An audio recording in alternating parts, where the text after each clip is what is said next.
চলেন আজকে কিছু ডল ক্যান্ডেল ডিমোল্ড করা যাক। ক্যান্ডেল না, এখানে হচ্ছে জিপসাম দিয়ে বসিয়েছি, কারণ একজন আপু হচ্ছে জিপসাম দিয়ে এই জিনিসগুলো আমাকে বানিয়ে দিতে বলেছে। বিশ্বাস করবেন, এই মোল্ড দিয়ে এখন পর্যন্ত আমি 4বার ক্যান্ডেল বানিয়েছি এবং প্রত্যেকবারের ভিডিও আছে। কিন্তু সমস্যা হচ্ছে কি, বেশিরভাগ ভিডিওগুলো রাতে করা হয়েছে, যার কারণে ওগুলোর কোয়ালিটি খুবই খারাপ, আর ক্যান্ডেলের কালারগুলোও সুন্দরভাবে বোঝা যাচ্ছে না, যার কারণে আর কি জিপসামেরগুলো বানিয়ে আপনাদের সঙ্গে শেয়ার করতেছি। আর এই ডলের মোল্ড কিন্তু অলরেডি সবগুলো সোল্ড হয়ে গিয়েছে, শুধুমাত্র মনে হয় একটা ডিজাইন বাকি আছে, আর ওইটা মনে হয় হচ্ছে গিয়ে রাপানজেলেরটা। বাকি সবগুলোই হচ্ছে গিয়ে সোল্ড হয়ে গেছে।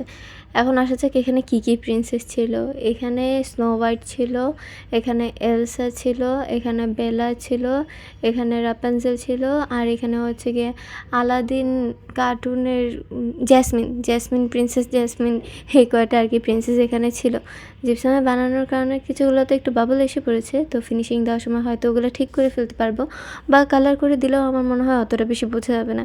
কিন্তু বোঝা যাবে হচ্ছে গিয়ে এই এলসাটার ক্ষেত্রে, কারণ এই এলসার যেটা আমি বের করতেছি এটা একদম বুকের হার্টের মাঝখানে এই সাইডটাতে ফাঁকা, মানে এটা কীভাবে যে গ্যাপটা ফিল আপ করবো এটা আমিও ভাবতেছিলাম।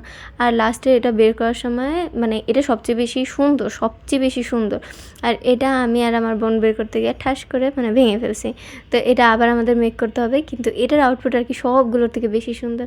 আর ওই সাইডে হচ্ছে কি জ্যাসমিনের মাথার উপরে হলুদ কালার লেগে আছে, কারণ এর আগে আমি এটাতে হলুদ কালার ক্যান্ডেল বানাইছিলাম, তো ওই সাইড থেকে মেবি একটু মোম রয়ে গেছে। এত পরিষ্কার করার পরেও যে কোথায় থেকে ময়লা রয়ে যায় আমি সত্যি বুঝি না।